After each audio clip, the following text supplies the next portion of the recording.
ವರ್ಷಗಳಿಂದ ಸಿನಿಮಾಗಳು ಮಾಡ್ಕೊಂಡೇ ಬರ್ತಾ ಇದೆ. ಬಟ್ ಪ್ರತಿ ಸಾರಿ ತಲೆಮಾರಿಂದ ಒಬ್ಬೊಬ್ಬ ಬಂದಾಗಲೂ ಆ ಪೀಳಿಗೆಗೆ ತಕ್ಕಂಥ ಕಥೆಗಳನ್ನಾಗಿ ಬರುತ್ತೆ. ಬಟ್ ಈ ಸಿನಿಮಾ ಅನಿಸಿದಾಗೆ ಈ ಜನರೇಷನ್ ತಕ್ಕಂಥ ಒಂದು ಕಥೆ ಆಯ್ಕೆಯಲ್ಲಿ ಒಬ್ಬಳು ಗೆದ್ದಿದ್ದಾಳೆ ಅಂತ ಅನಿಸ್ತಾರೆ. ಇಲ್ಲ, ಒಂದು ಹೊಸ ಪ್ರಯತ್ನ ಬೇಕು. ಯಾಕಂದರೆ ಒಂದು ಏನಂದರೆ ಮಾಮೂಲಿ ಒಂದು ಕಮರ್ಷಿಯಲ್ ಫಿಲ್ಮ್ ಮಾಡ್ಬೋದು, ಬಟ್ ಒಂದು ಫೀಲ್ ಫಿಲ್ಮ್ ಅಂತೀವಿ, ಎಮೋಷನಲ್ ಫಿಲ್ಮ್ನ ಒಂದು ವಿಭಿನ್ನವಾದ ರೀತಿ ತೋರಿಸಿದ್ದೀವಿ. ಮಾಮೂಲಿ ಸ್ಟೋರಿ ಅನಿಸ್ಬೋದು, ಬಟ್ ಬಂದು ನೀವು ಥಿಯೇಟ್ರ್ ನೋಡಿದಾಗ ಒಂದು ಹೊಸ ಎಕ್ಸ್ಪೀರಿಯನ್ಸ್ ಇರುತ್ತೆ. ಟೆಕ್ನಿಕಲಿ ಸಿನಿಮಾ ಏನು ಮಾಡಿದ್ದಾರೆ, ಜೊತೆಯಲ್ಲಿ ಆ ಸೀನ್ ಹೇಳೋ ರೀತಿ ಆ್ಯಂಡ್ ಭಾಳ ನ್ಯಾಚುರಲ್ ಪಾಯಿಂಟ್. ಯಾಕಂದರೆ ಮನುಷ್ಯ ಬಂದು ಫೀಲ್ ಮಾಡ್ಬೋದು ಪ್ರತಿಯೊಂದು ಟೈಮಲ್ಲಿ ಅವ್ನಿಗೆ ಇನ್ಸಿಡೆಂಟ್ ಆದಾಗ ಯಾವ ರೀತಿ ಅವ್ನು ಫೇಸ್ ಮಾಡ್ತಾನೆ. ಇದೇ ರೀತಿ ಒಂದು ಜನರಲ್ ಎಸ್ಪೆಷಲಿ ಒಂದು ಸ್ಮಾಲ್ ಎಕ್ಸಾಂಪಲ್ ಇದೆ. ಅವನು ನಿದ್ದೆ ಮಾಡೋಕ್ಕಾಗಲ್ಲ ಅಂತ ಹೇಳ್ತಾರೆ. ಆ ನಿದ್ದೆ ಮಾಡೋ ಕಾರಣನೇ ಒಂದು ಸ್ಮಾಲ್ ಸೀಕ್ವೆನ್ಸ್ ಇದೆ, ಅದು ಭಾಳ ಬ್ರಿಲಿಯಂಟಾಗಿ ಮಾಡಿದ್ದಾರೆ. ಆ್ಯಂಡ್ ಫಸ್ಟ್ ಆಫ್ಲಿ ಬೇರೆ ಕ್ಯಾರೆಕ್ಟರ್ ತೋರಿಸ್ತಾನೆ, ಒಬ್ಬನೇ ಕ್ಯಾರಿ ಮಾಡೋದಿದೆಯಲ್ಲ. ಓನ್ಲಿ ಸಮ್ ಕ್ಯಾರೆಕ್ಟರ್ಸ್ ಕಮ್ಮಿಂಗ್, ಸುಧಾರಣೆ ಅಚ್ಯುತ್ ಬರ್ತಾರೆ, ಅವ್ರ ಫ್ಯಾಮಿಲಿ ಮೆಂಬರ್ಸ್ ಬರ್ತಾರೆ. ಈ ಸಿನಿಮಾ ಫಸ್ಟ್ ಆಫ್ ಕ್ಯಾರಿ ಮಾಡೋದು ಭಾಳ ಕಷ್ಟ, ಬಟ್ ದಟ್ ವೇ ವಂಶಿ ಭಾಳ ಪ್ರಾಮಿಸಿಂಗ್ ಆಗಿ ಕಾಣ್ತದೆ. ಸಿನಿಮಾದಲ್ಲಿ ನಿಮಗೆ ಯಾವ ಕಂಟೆಂಟ್ ತುಂಬ ಹತ್ತಿರ ಅನಿಸ್ತು? ಅಂದರೆ ನ್ಯಾಚುರಲಿ ಎಲ್ಲ ಮನುಷ್ಯರು ಫೇಸ್ ಮಾಡೋ ಪ್ರಾಬ್ಲಮ್ ಇದೆ. C it might be not only one problem ಅಂತ, ತಂದೆ ತಾಯಿ ಪ್ರಾಬ್ಲಮ್ ಆಗ್ತದೆ. ಎನಿ ಪ್ರಾಬ್ಲಮ್, ಒಂದು ಪ್ರಾಬ್ಲಮ್ ಅಂತ ಬಂದ ಮನುಷ್ಯ ಫೇಸ್ ಮಾಡ್ತಾನೆ. ಒಂದು ಭಯ ಇರುತ್ತೆ, ಲೈಫ್ ಒಂದು ಸ್ಕೇರ್ ಇರುತ್ತೆ, ಏನು ಮಾಡೋದು, ವಾಟ್ ನೆಕ್ಸ್ಟ್ ಅನ್ನೋದೊಂದು ಇರುತ್ತೆ. ಇದು ಸರಿ ಹೋಗುತ್ತಾ ಇಲ್ವಾ, ಇದನ್ನು should I live or not, ಬದುಕಬೇಕಾ ಬೇಡವಾ, ಆ ಒಂದು ಕನ್ಫ್ಯೂಷನ್ ಇರುತ್ತೆ. ಅವಾಗೇನಾಗುತ್ತೆ, ಮಿರಾಕಲ್ಸ್ ಹ್ಯಾಪನ್. ಅದು ಯಾವ್ಯಾವ ರೂಪದಲ್ಲೂ ಬರುತ್ತೆ. ಫಸ್ಟ್ ಮಿರಾಕಲ್ ಆಗೋದೇ ಇವ್ರಿಗೆ ಯಾವಾಗ ಅಂದರೆ ಆಕ್ಸಿಡೆಂಟ್ ಆದಮೇಲೆ ನಾನೊಬ್ಬ ಪಿಜ್ಜಾ ಬಾಯ್ ಬಂದು ಕಾಪಾಡ್ತೀನಿ, ಇದೇ first miracle. Next miracle is heroine coming ಅಂತ ಹೇಳ್ತೀನಿ ಒಂದಿದ್ದು. Third miracle is that man village ತೋರಿಸ್ತೀನಿ ನೋಡಿ, ರಾಜಣ್ಣ ಅಂತ ಕೇಳಿ, ಅದೊಂದು ಥರ್ಡ್ ಮಿರಾಕಲ್. ಈಗ ಅವನೊಂದು ಎಮೋಷನಲ್ ಸ್ಟೋರಿ. ಸೊ ಎಲ್ಲದೂ ಕನೆಕ್ಟ್ ಮಾಡ್ತಾ ಹೋಗ್ತಾರೆ. We have to connect with emotions. Miracles ಯಾವಾಗಲೂ ಆಗುತ್ತೆ, ಕೆಲವ್ರಿಗೆ ಆಗುತ್ತೆ, ಕೆಲವ್ರಿಗೆ ಆಗಲ್ಲ ಅಷ್ಟೇ. ಸಿನಿಮಾದ ಟ್ಯಾಗ್ಲೈನ್ ತುಂಬ ಕಾಡುವಂಥದ್ದು, ಬೆಳಗ್ಗೆ ನಾಚಿನ ಬೆಳಕು ಅಂತ. ಅಮ್ಮ ಬೆಳಗ್ಗೆ ನಾಚಿನ ಬೆಳಕು ಅಂತ ಬೆಳಗ್ಗೆ ಅಲ್ಲ, ಸಿನಿಮಾದ ಟ್ಯಾಗ್ಲೈನ್ ತುಂಬ ಕಾಡುವಂಥದ್ದು. ಯಾಕಂದರೆ ಅರ್ಥ ಭಾಳಷ್ಟಿದೆ. ಯಾಕಂದರೆ ಏನೋ ಒಂದು ಘಟನೆ ಆದಾಗ ಜೀವನ ಕುರಿತು ಅನ್ಬೋದು, ರಾಜಕೀಯ ಬದುಕಿದೆ ಅಂತ. ಇಲ್ಲ, ಎಲ್ಲರಿಗೂ ಪ್ರಾಬ್ಲಮ್ ಆಗಿರೋದು. ನಮಗೆ ಫ್ಯಾಮಿಲಿ ಪ್ರಾಬ್ಲಮ್ ತಗೊಳ್ಳಿ, ನಮಗೆ ಬಂದಾಗ ಪ್ರಾಬ್ಲಮ್ ಲೈನಾಗಿ ಬರ್ತಾನೆ ಇರುತ್ತೆ. ಬಟ್ ಅದಕ್ಕಿಂತ ಆಚೆ we have to come out of it and see a new life. ಆ ನ್ಯೂ ಲೈಟ್ ಬರಬೇಕಾದ್ರೆ ನಾವು ತಾಳ್ಕೊಂಡು ಹೋಗ್ಬೇಕು. ಆ ಲಾಸ್ನ ತಾಳ್ಕೊಂಡು ಹೋಗೋನೇ ಮನುಷ್ಯ.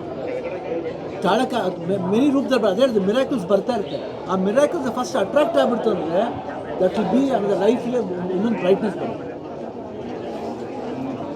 ಶಿವಣ್ಣ ಮಗಳ ಅನುಕೂಲ ತುಂಬ ಖುಷಿ ಆಗುತ್ತೆ. ಅದರಲ್ಲೂ ಒಂದು ಜನಕ್ಕೆ ಇಷ್ಟ ಆಗಿರೋದು ಕಥೆ ನರೇಶನ್ ವಿಚಾರದಲ್ಲಿ ಕೋಇನ್ಸಿಡೆನ್ಸು, ಆಶೀರ್ವಾದ, ಅಪ್ಪಾಜಿ ಆಶೀರ್ವಾದ. ಇಲ್ಲ, ಖಂಡಿತಮ್ಮ. ಏನಿಲ್ಲ, ಅಪ್ಪಾಜಿ ಯಾವಾಗ ಏನು ಹೇಳ್ತಾರೆ, ಅಭಿಮಾನಿಗಳ ದೇವರು ಅಂತಾರೆ. ವೈ ದೇ ಸೇ ಅಂದರೆ ಅವ್ರು ನೋಡಿ ಅಪ್ರಿಷಿಯೇಟ್ ಮಾಡಬೇಕು. ಯಾಕಂದರೆ ಮಾಡಿದ್ರೆ ಜನಗಳಿಗೋಸ್ಕರ, ಅವ್ರಿಗೆ ತಲುಪ್ತಾ ಓಕೆ. ಮತ್ತು ಯಾವುದೋ ಒಂದು ರಿವ್ಯೂಸ್ ನೋಡಿದೆ, ಅದು ನಮಗೆ ಹೆಮ್ಮೆ ಅನಿಸುತ್ತೆ. ಅಂದರೆ ಕನ್ನಡ ಸಿನಿಮಾ ಬೇರೆ ರೀತಿಯಲ್ಲಿ ಗೆದ್ದಿದೆ ಅಂದರೆ that's a very good sign.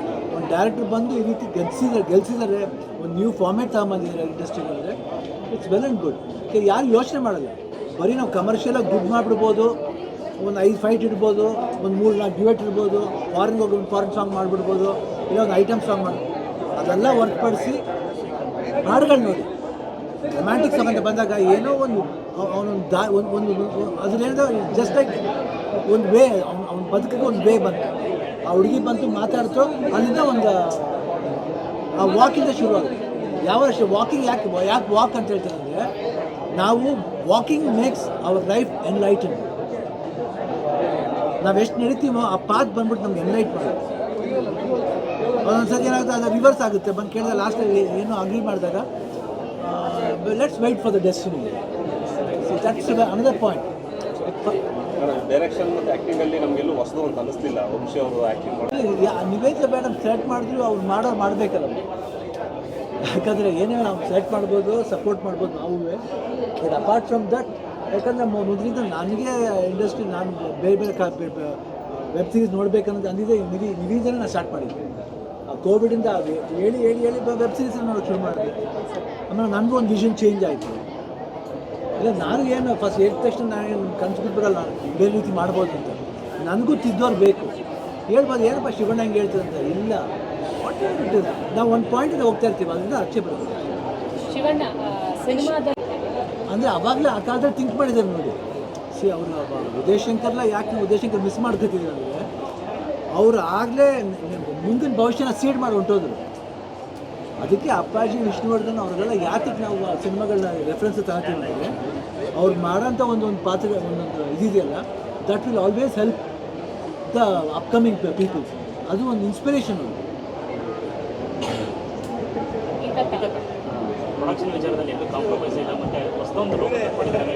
Colour ಕಾಂಬಿನೇಷನಲ್ಲಿ ಗ್ರೇಡಿಯಂಟ್ಸಲ್ಲಿ ಮತ್ತು ಕ್ಯಾಮ್ರಾ ವರ್ಕಲ್ಲಿ ತುಂಬ ಪ್ರೊಡಕ್ಷನ್ ವಿಚಾರದಲ್ಲಿ ಯಾವುದೇ ಕಾಂಪ್ರಮೈಸ್ ಇಲ್ಲದೆ ಸಿನಿಮಾ ಮಾಡಿಕೊಟ್ಟಿದ್ದಾರೆ. ಸೊ ಪ್ರೊಡಕ್ಷನ್ ಮೊದಲ ಸಿನಿಮಾ. ಹೌದು, ನಮ್ಮ ಪ್ರೊಡಕ್ಷನ್ನು ಆಮೇಲೆ ವಂಶಿ ಅವ್ರ ಡೈರೆಕ್ಟರು ಮತ್ತು ಆ್ಯಕ್ಟರ್ ಆಗಿ ಮಾಡಬೇಕು. It's very difficult to do both job. So we just supported them ಅಷ್ಟೇ. ಇನ್ನು ಉಳಿದೆಲ್ಲ ಅವರೇ ಮಾಡ್ಕೊಂಡಿದ್ದಾರೆ. ದಟ್ಸ್ ನಾಟ್ ಇಂಟರ್ಫಿಯರೆನ್ಸ್ ಏನೂ ಇರಲಿಲ್ಲ. So we have given them the complete support to all of them. And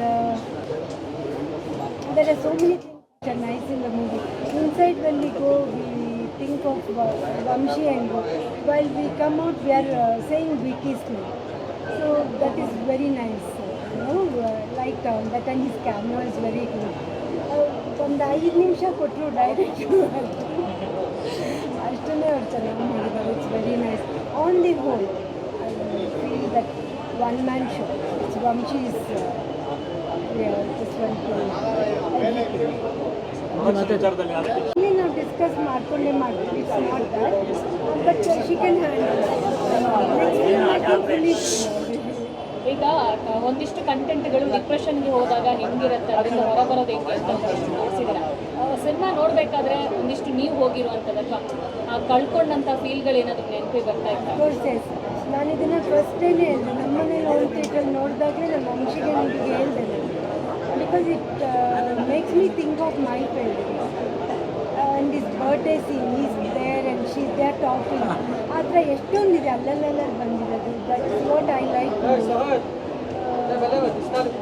is again to say it's one man shows done well.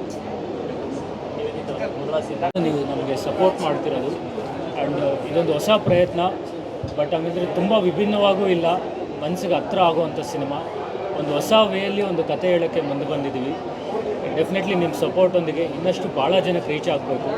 More than ಮನಿ, ಈ ಸಿನಿಮಾನ ಭಾಳಷ್ಟು ಜನ ನೋಡಬೇಕು. ಇದೊಂದು ಹೊಸ ಪ್ರಯತ್ನನ ಅವರು ಎಕ್ಸ್ಪೀರಿಯೆನ್ಸ್ ಮಾಡಬೇಕು ಅಂತ ಒಂದು ಪ್ರಯತ್ನ ಮಾಡಿದ್ದೀವಿ. ನಿಮಗೆಲ್ಲರಿಗೂ ಕೇಳೋದಂದರೆ ಆದಷ್ಟು ಸಿನಿಮಾಗೆ ಸಪೋರ್ಟ್ ಮಾಡಿ, ಇನ್ನಷ್ಟು ಜನರು ಕನ್ನಡ ಸಿನಿಮಾಗೆ ಥಿಯೇಟ್ರಿಗೆ ಬಂದು ನೋಡೋ ಥರ ಮಾಡಿ. Thank you. ಆ್ಯಂಡ್ ಮೇನ್ಲಿ ಇಷ್ಟು ಸಿನಿಮಾ ಇಷ್ಟು ಚೆನ್ನಾಗಿ ಮೂಡ್ ಬಂದಿರೋದಕ್ಕೆ ಕಾರಣ ಪ್ರೊಡಕ್ಷನ್ ಹೌಸ್ಗೆ ಥ್ಯಾಂಕ್ಸ್ ಹೇಳಬೇಕು, ಶಿವಣ್ಣಗೆ, ಗೀತಾ ಮೇಡಮ್ಗೆ. And thank you so much. ನಿಮ್ಮ ಸಪೋರ್ಟ್ ಹೀಗೆ ಇರಲಿ. Thank you. ಎಲ್ರಿಗೂ ನಮಸ್ಕಾರ. ನಮ್ಮ ಸಿನಿಮಾ ಫೈರ್ಫ್ಲೈ ಈಗ ರಿಲೀಸ್ ಆಗಿದೆ. ನನಗೆ ತುಂಬ ಖುಷಿ ಇದೆ. ನಾನು ಸಿನಿಮಾನ ನಿಮ್ಮ ಜೊತೆಯಲ್ಲಿ ನೋಡ್ತಾ ಇರೋದೀಗ. ಆ್ಯಂಡ್ ನಮ್ಮ ಕನ್ನಡ ಇಂಡಸ್ಟ್ರಿಗೆ ಒಂದು ಕಂಪ್ಲೀಟ್ಲಿ ಡಿಫ್ರೆಂಟ್ ಆಗಿರುವಂಥ ಸಿನಿಮಾ ಅಂತಲೇ ಹೇಳ್ಬೋದು. ಆ್ಯಂಡ್ ಇದಕ್ಕೆಲ್ಲ thanks ಹೇಳಬೇಕಾಗಿರೋದು again production ಹೌಸ್ಗೆ.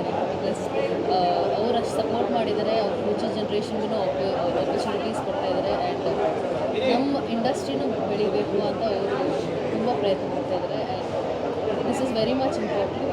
And cinema ಚೆನ್ನಾಗಿ ಬಂದಿದೆ ಅಂತ ನನಗೆ ಅನಿಸ್ತಾ ಇದೆ. ನನಗೆ ತುಂಬ ಖುಷಿ ಇದೆ ಸಿನಿಮಾ ನೋಡ್ತಾ ಇದ್ದಾಗ. ಆ್ಯಂಡ್ ಅದ್ಭುತವಾಗಿ ಬಂದಿದೆ ಅಂತ ನನಗೆ ಅನಿಸ್ತಾ ಇದೆ. ನಿಮಗೂ ಇಷ್ಟ ಆಗುತ್ತೆ ಅಂತ ಅನ್ಕೋತಾ ಇದ್ದೀನಿ. ಪ್ಲೀಸ್ ಬಂದು ಸಿನಿಮಾ ನೋಡಿ ಥಿಯೇಟರ್ಸ್ಗೆ.